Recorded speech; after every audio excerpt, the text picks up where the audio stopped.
The views and opinions expressed on this program are those of the producers and the individuals appearing on this program and do not necessarily reflect the views and opinions of the staff of the Sun Prairie Media Center, its members or underwriters, the board members of the Media Center Commission, Charter Communications, TDS Telecom, or the staff and elected officials of the City of Sun Prairie.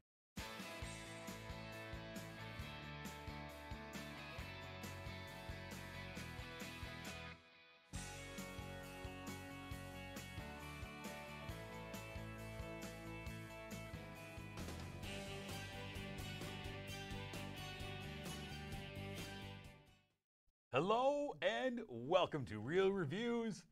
My name is Jamison Rabbit, and the man seated next to me, he's still trying to figure out how those Smurfs made houses out of mushrooms. His name is Mike Roth. It's not possible. Mushrooms grow at an extremely fast rate, and they decompose pretty quickly. Yeah. You don't see a mushroom just sitting around being a house.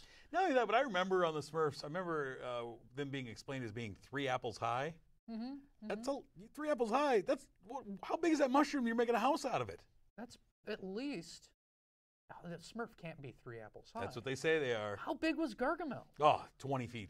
He had to have been. Because a Smurf was palm size. He could put a couple of Smurfs. My mind's just breaking blown. it all down I now. did not know the 3 apple thing. Yeah, that was a thing. I don't think I could recover think I watched from too many this. Smurfs as a kid. My perception of the world is now altered. Speaking of weird perceptions, it is Halloween as we are recording this show. Thus, the get-ups. Oh, wait, this mic just came off the street. This is what I wear now. Mike, this is my style. Let the people know what you are. I am a unicorn wrangler, Yeah. and I am so pleased you are a unicorn. I am. Yes. You have the rope to wrangle unicorns. We have fun here. Yeah, we do. It's a good time. Really enjoy it. If it was a bad time, we probably wouldn't do this every week. Right. Without fail. Without fail. Well, I Even do it for when the I money. fail. I do it for the stacks of cash that we get for this. Yes, I got 1,000% raise There this you year. go. That a boy. It's pretend. We can pretend. So this week we have several films. The first one I'm going to get started with is our streaming spotlight. We go to Netflix for the new film from director Craig Brewer called Dolemite Is My Name. In this movie we see the return of Eddie Murphy to the big screen. This is based on the true story of the man who became famous as Dolemite and how he got there. Eddie Murphy plays Rudy Ray Moore, the man who became a cult legend in blaxploitation, and it's Eddie Murphy returning to his R-rated roots. We haven't seen this in a while. This is no daddy daycare movie. Rudy Ray Moore was a hustler. He was a failed singer, a failed comedian, a failed kind of a lot of things who stumbled into this persona as Dolemite and suddenly saw his fortunes turn around for him. And he was credited as being a pioneer of rap. Back in the 70s, his shtick was very much borrowed by the original rappers of the day. They credit him as kind of the inspiration for that. His style was kind of taking things from the street that he saw and putting them on the big screen and taking them out to the clubs and just being outrageous. And it's a story about this guy who kind of just turns his life around, creates this career when everyone says, you're a bum. And then uses those talents, become this blaxploitation star through just willpower, basically. Everyone telling him no. And he's like, no, I'm going to do this. I got to. And he...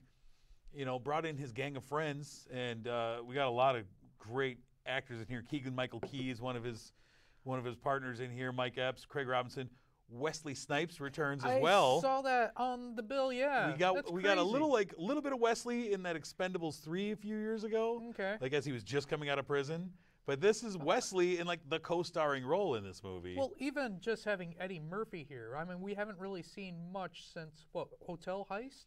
Which was Tower quite a Heist, long time, Tower Heist, which was terrible, and that was quite a while ago. That was like 6 years ago. I think it was 2012. Yeah, I think it was 13. One of the first things that I remember you saw. Yeah. Yeah. Yeah. I wanted it to be good, and it wasn't. Yeah. But Eddie's really good in this movie. Like he disappears into this character. Like you still say, yeah, that's Eddie Murphy. Yeah. But he really disappears into the character of Rudy Ray Moore and really goes into it. And he and Wesley Snipes are great. They have a lot of back and forth together in this. And Rudy Ray Moore became this guy who, made this low budget, awful film, Dolemite, on a shoestring budget, and suddenly when he realizes that people actually want to see it, there's lines outside of theaters, people want to see this, and next thing you know, he's making 6 of these movies, and becomes kind of, I remember seeing Dolemite way back in the day when I was a teenager. Like, I don't know what this is. It's pretty great. It's so bad it's good. I've never seen a single one. Really? Yeah. I like that first one quite a bit. And it's just a movie where Eddie Murphy, he's paying homage to a legend, but he's, putting a lot of himself into this role, and it's classic Eddie, fast talking, swearing up a storm. Does he still have the energy that he did back when he was younger? I think so. I've seen a lot of him recently in different interviews and different things, and he's been showing up on talk shows and just doing things. And he's really putting a lot of emphasis into revitalizing his career. He said, I was very happy being lazy for 15 years. Yeah. Like, I really like just being at home. He could afford it. Yeah, He really can. He has such a mansion. He's like, I want my kids to stay home even when they grow up. I just want to stay home. It's great. Why would I go outside? I have everything I want. And he's like, I was very happy. And now he's, he did Comedians in Car Getting Coffee with Seinfeld. He's like, I'm going to go back to the stand-up stage. He's working on, they're shooting Coming to America 2 right now. And he's gotten everybody back for that one. Yeah. Arsenio's very happy about that. Oh, I bet. It feels like he's ready for that next stage. He's hosting Saturday Night Live next month. Like he's putting himself out there and putting the effort in now, and not just making Norbit. Yeah. And I think that was kind of the fall of him doing his yearly movies. Yeah. And then he disappeared for a long time. But Dolemite Is My Name is a good one. I believe I gave it 4 stars. Is that what it says on the screen? I can't see the screen. Yes. Monitor says 4 stars. Yeah, it's good. It's on Netflix. Check it out. It's great to see Eddie Murphy and Wesley Snipes back on our screens. In between every review, can I just say you look awesome? It's my regular look, just like you. Moving on to what we have on the marquee this week. Sir, you saw a movie. I have the new horror movie, Countdown, directed by and written by Justin Lee. What we have here is a nurse who stumbles across a situation that one of her patients told her about, and he downloaded an app. And this app, it's just a clock, and it counts back to the day you're supposed to die. Stupid little app. It's just a countdown app. But it comes true. And when things come true, what you do? You download the app. You of make course, it gotta true. find out. You got to make it true for yourself too. Once she downloads it, she notices some things that made her uncomfortable. And one of the things you cannot do when you download the app is alter your life course, because you know when your day is. And once you break the user agreement, that's when you start seeing creepy things and demons start coming out. If you get this app, you're counting down, even if you do everything you're not supposed to do, and you see this in the trailers, the demon just comes by, picks you up, and smashes you on the floor. You have no chance of your time has come. It's not like Final Destination where it's little things just kind of happen around you. You're just dead. Nice. So, of course, no one likes to be dead, and that horror movie would be really terrible if you just decided to go with fate. You have to fight fate. Yeah. And she finds another friend that also has the app, and they're frantically trying to figure out how to get around the rules. Not going to tell you the rest of the movie, but that's pretty much the basic of it. As far as story, nothing really original. Yeah. It is a lot like Final Destination, but less creative with the kills because, like I said, you avoid everything you're supposed to, you die. Pesky demons. But besides that, dialogue was absolutely horrible. The jump scares were decent. The visuals of all these jump scares were decent. It was, it's really nice to see someone be able to tailor these things where they don't go on too long for the jump scares. They're not too gory. They're more terrifying. I think that part of this movie was a really good art. Oh, cool. And they broke it up with some good comedic roles.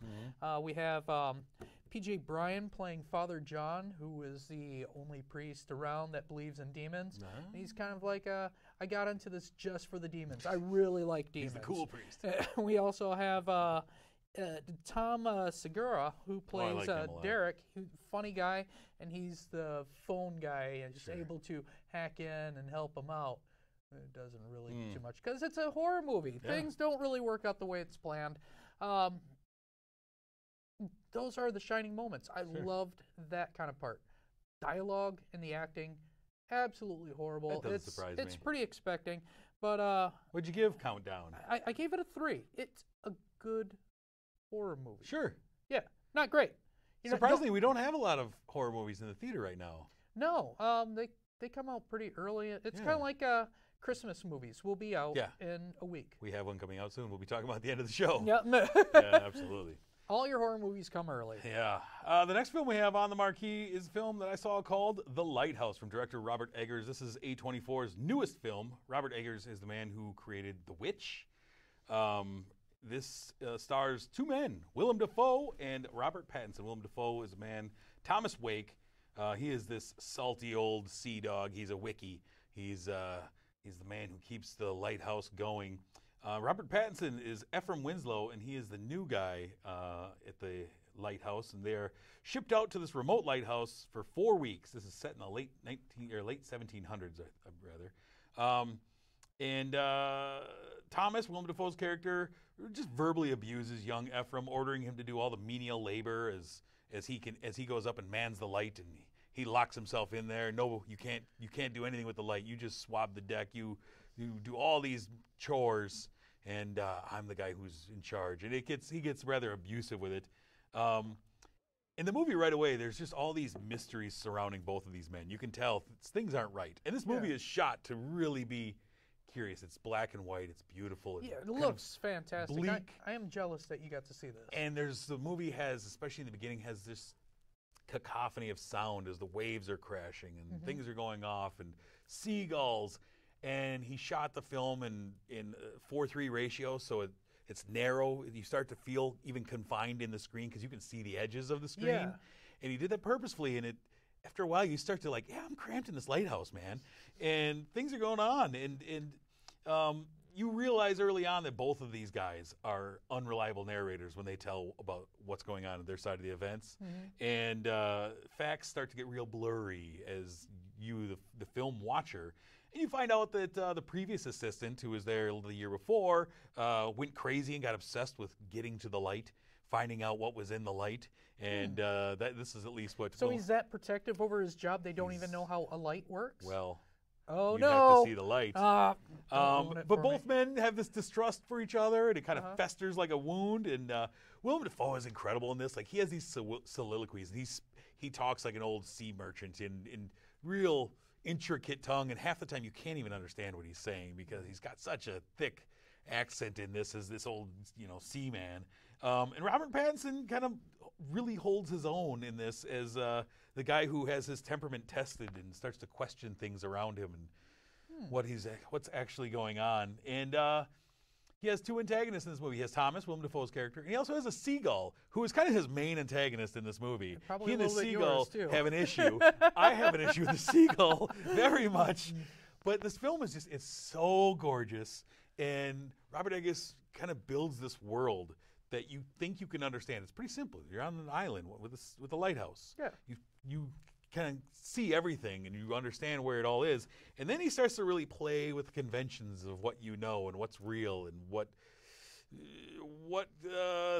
how certain things affect your mind. And pretty soon you start to really question what you know about this movie. Is it based in reality? Because a lot of A24, they will go off the rails on a few things. Yeah, it is. It Okay. is. There's some things, though, like this is one of those films that I walked out when it was done, and I was like, wow, I really enjoyed that movie. Some things I'm not sure about as far as where I'm at with this, and I spent like the next 2 days processing this movie and got to a point where I'm absolutely in love with it. And there's a lot of metaphors in here. I read Robert Eggers is saying that it's a lot of Greek mythology in this movie, and that Robert Pattinson's character is Prometheus, who's this guy who's made from clay and is the champion of humanity, and who stole the fire from Zeus and then was punished for eternity for it. And Willem Dafoe's character is Proteus, the old prophecy-telling sea god, the old man of the sea.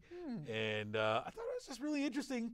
And it's a film that it really grew on me. It really grew on me as it went along, like a barnacle I couldn't scrape off. Great movie. A24 always produces great films. But The Lighthouse is a film I highly recommend. I gave it 5 out of 5 stars. Nice. It sits near the top of the films I've seen so far this year. So what do you think its chances of being nominated are? Very good. I would nominate both of these men, and I would nominate the movie for Best Picture. Cool. Then I do have a chance to see it. Yeah, exactly. The next film we have, sir, is one that we both get to talk about. Yeah. What do we have? Oh, this one was made quite a while ago, 2017. We just got it now. The Current War, the director's cut. This is directed by Alfonso Gomez Reyon. Nice, well done. Thank You're you. getting good at this. And it stars Benedict Cumberbatch as Thomas Edison. This is all set back during the time where we really didn't have electricity running to each single house. And we're trying to figure out, are we going to have direct currents or alternating currents? And this is pretty much the war in between, which I thought always it was going to be between Tesla and Edison. Sure. But it's really, this movie, it sets it Thomas Edison against Westinghouse. Sorry, that was really tough. Westinghouse. A lot of words coming out at once. Got consonnated. But anyhow, so it's interesting to watch how this history was made, how Thomas Edison was kind of a pop star in his own field, and watching businessmen try to push their products. And this is way before I really thought this kind of attitude and cutthroat type stuff was popular. I mean, this was during the time, though, and this movie introduces a lot of characters where all of these guys who really made America as we know it now were all working around each other. Carnegie, J.P. Morgan, Westinghouse, Edison, Tesla. Yeah. All these guys were interacting and really like building the nation that we got in the 1920s and moving forward. We're all kind of banging around together. And I think those stories are so interesting. The problem I had with this movie is it got a little confusing. The characters, we didn't focus really on too many people. A lot of Thomas Edison, a lot of Westinghouse, played by Michael Shannon. Yeah. I got confused on who was important at times. Tesla was a very interesting person in real life, talked about rarely in this movie. He was treated as a very much secondary character. Yeah. And Nicholas Hoult, I thought, was good as Tesla. You also have a young Tom Holland. Yeah. Spider-Man himself in here as Sam Insel, Edison's assistant, his right-hand man. Yeah, but also unimportant. Yeah, I mean, it's a great story, and there's great actors. I remember seeing the trailer for this years ago. Yeah. And being like, oh, that's amazing. It's a great story, interesting, amazing cast. I love it. And it just, I don't know, it didn't hold my interest. I don't know why. I thought that it looked cool. Well, I thought that the moments when Edison and Westinghouse were together on screen were great. Yeah. But they were kept apart for the majority of the movie. Yeah. And so it started to lose its steam with me. Also, they introduced the whole thing about Edison's reluctance towards militarizing it and his connection to the electric chair, and they just kind of pushed that aside. That's a really interesting story. Yeah, with Topsy was totally missing. They threw in a little bit where they wanted to concentrate on Edison and his avoidance in his family's life, but that fell flat too. And I think it's interesting that they actually portrayed him as a guy who was kind of jealous. He was very protective of his brand. Yep. And he did not want someone doing what he did. Yeah. And I like that they didn't portray one guy like a good guy, bad guy. Westinghouse, used his ways of going about doing things to get where he wanted to be. Yeah. Questionable tactics sometimes, but Edison wasn't like a perfect angel either. No, he was very vain. Very. And they mentioned that everything he makes had to say Edison on it. Right. He wanted even our electric instead of General Electric. He wanted it to be Edison Electric. Yeah, I mean the hubris of Edison was kind of his downfall in this battle with Westinghouse. Yeah. Was he had many opportunities to just give a little bit. Yeah. Just make I'll accept Tesla as maybe a guy who's not just a challenger. I'm not intimidated by his brain. Yeah. Say I've been told that you're as smart as me. I'm gonna have you do some menial labor for me though. Interestingly, you said this movie was made in 2017. This film was released at the Toronto Film Festival a few years ago. Didn't get a great reaction. Okay. This was owned by the Weinstein Company. Shortly after this film was released at the film festival, things happened with Harvey Weinstein. I bet they got this film for a bargain. Yeah, this film was passed around through a couple of different studios until it ended up with 101 Studios, a new studio started this year. And Rehon was able to reshoot some parts and re-edit it and kind of work it together. Martin Scorsese kind of helped parentage it to the big screen again. That's why it says director's cut on it for a movie that never was released to theaters. I just, the cast couldn't save this tedious script for me. And really, it was kind of a beautiful film too. There was when they shot Chicago, old Chicago. Yeah. I got excited because I knew some of those buildings, yet the landscape is totally different now. And the World Fair and all these things look nice. Right. Great actors. Just was missing flat. something. Yeah. What did you give The Current War? I gave it a 3. I Yeah. still like it. It just wasn't great. I agree. I gave it a 3 as well. Next up, we have the end of our film series that we've been doing over the last couple months. So glad we have Best time. in Show series, where we have been discussing the Best Picture winners over the years, and we have come to our final one. We go to 1997 for a film called Titanic. Is that how you say it? Titanic? Yes. And can you tell everybody what's so special about this? I have avoided this movie for 22 years. It seems to be the movie that you couldn't avoid, but I managed to do it. And it was dating my wife when this movie came out, and still managed to not go see it in theaters despite her insistence. And so Mike has been harassing me for several years to see this. Every time we do a throwback, I would say, 25% of the time, I'm like, we should do Titanic. Why? Because we should do Titanic. So we're doing it. I finally, I had to swallow some pride. Be like, all right, I'm going to watch it. Nice. Because for a while it was just stubbornness. Like, no, I just want to say that I haven't seen it. Yeah, you can be that guy. I'll find a movie. And now I haven't you're seen not. The Graduate. That's another one. Like, You haven't seen The Graduate? There's a couple of movies on that list of like, you look at AFI's top 100 movies, be like, there's a couple of them. You're like, maybe I don't need to ever see it. But you broke me down. We're doing Titanic from director James Cameron. Stars, of course, Leonardo DiCaprio, Kate Winslet, Billy Zane, and Kathy Bates. This film won 11 Oscars. Just cleaned house there. The most expensive film ever made at that time. Cost over $200 million. Yeah. Kind of a visual masterpiece of its time. You know, James Cameron mixing groundbreaking CGI with really cool visual, like practical effects. This is like James Cameron's wheelhouse. You know, like let me spend a lot of money to make a lot of money. Yeah. So this movie, you know, I've never seen it. Of course, I know what's going on with this movie, but I've never seen it. And I think it looks great. Like it's from the time they hit the iceberg on, like, there's a lot of interesting things going on, like watching the ship and the people on the ship. But the hokey love triangle it's hard to watch. You don't want to draw me like one of those French girls? Buddy. I did have my wife recreate the poster from Titanic where I was Rose and he was, or she was Leonardo Jack. Yeah, it was kind of fun. But the strength of the movie is on the ship, I think. You know, and the survivors and such. It would have been great if it didn't have Billy Zane in it. I actually enjoyed seeing Billy Zane in it just because I love Demon Knight so much. I know, I'm lame. But when this came out, I really liked it. My wife, she watched this over and over and over. Got VHS, got it on DVD, got it on Blu-ray. Sure. Yes, I got it on 3D at one point. I don't know where it is now. I like this movie. Now it's dated. Yeah. You watch it and it's not as breathtaking of visuals anymore. I had to put myself in a 1997 mind as I'm watching it. And it's long, too. It is very long. But it took me 2 sittings to watch it. The story is sweet, and I like the tragic ending. I like how everything doesn't have to be perfect. I still get swept up into this.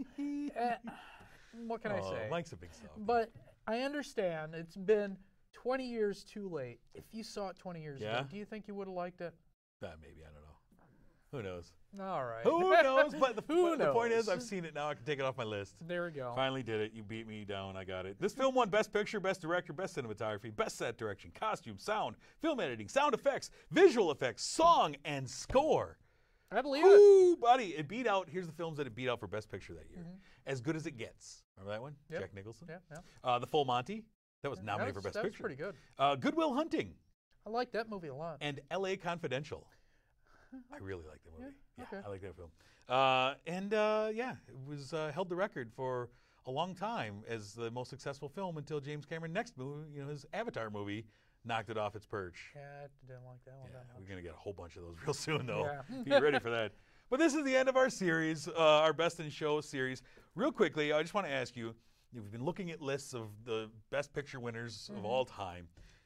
Give me your top 5 Best Picture winners ever. I'm going in order of dates. Casablanca, 42. Godfather, 72. One Flew Over the Cuckoo's Nest, 75.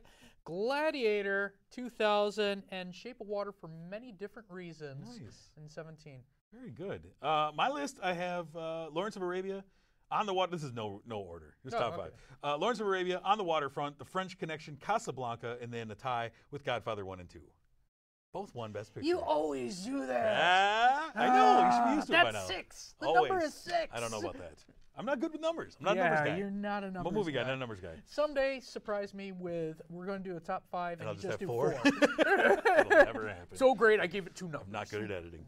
All right, let's take a look ahead, sir, at what is coming soon, the weekend of November 8th. We have a bunch of movies, sir. First one is Dr. Sleep. Ewan McGregor returns as Danny from The Shining. I'm looking forward to this. Are you? I do like this is the Shining sequel that everyone's been asking for. Really? I don't know. Next, we have Playing with Fire. This is the one where John Cena is a firefighter. I am only looking forward to this because I'm so sick of these trailers that have been playing for months. It's got Keegan-Michael Key in it. I like him a lot. No, it's not going to be good. Oh, I mean, it could be great. I'll give it a try. He's on the path that The Rock took. Of like, okay, now I'll do a bunch of hokey Disney movies, and then hopefully I can get into action movies after that. But he's already done really great movies. Has he? Like Keenan was. Oh, I thought you were talking about John Cena. Oh no, I'm talking about John Cena. He's following The Rock's path. Oh yeah. He's like, I'll do all these hokey Disney movies, and then hopefully I'll launch into something. Talking about what you talked about earlier, we have our first Christmas movie, Last Christmas, starring Emilia Clarke as a lady who she's depressed, and will love save her day. Who knows? I bet it's Christmas. Hey, it's Christmassy. Is it her last Christmas? Oh, that would be great. Depressing. I mean, sorry. We have a film that I'm really interested in, Midway.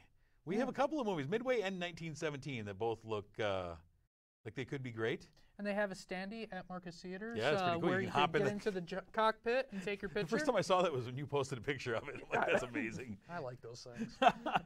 And lastly, we have in a smaller release film called Honey Boy, Shia LaBeouf's new film that he wrote about his life. He plays his own father, and it's about his life growing up and his eccentric dad who was both good and abusive towards him. It's an interesting story if you ever hear him talking about his life growing up, and now he made a movie about it. Does he have any regrets about Indiana Jones yet? Who would? That's the best. Started the best of them. So that's what will be coming out the weekend of November 8th. Before we leave you, of course, we want to thank our sponsor, Marcus Theaters. They're proud of this whole get-up tonight. They're loving it. Thank you. The Palace, thank you for sponsoring our program. We will be doing our show next week live from the Palace, probably wearing the same things. But that'll be our next week's show. We'll be sitting in the theater, Siskel and Ebert style. See you in the balcony. Next week we will be talking about, we have films such as Motherless Brooklyn, Terminator, Dark Fate, Harriet, maybe Jojo Rabbit, maybe Parasite.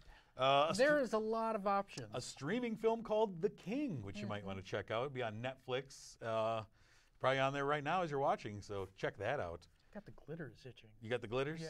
I got a bad case of the glitters. I'm going to go out and do some trick-or-treat and see if I can get some candy in this get-up. Or scare some kids. I'm going to party. Probably not scare kids. All right, who knows? Find out what happened next week, though, by tuning in here. Until that time, though, I'm Jamison. I'm Mike Roth. Happy Halloween.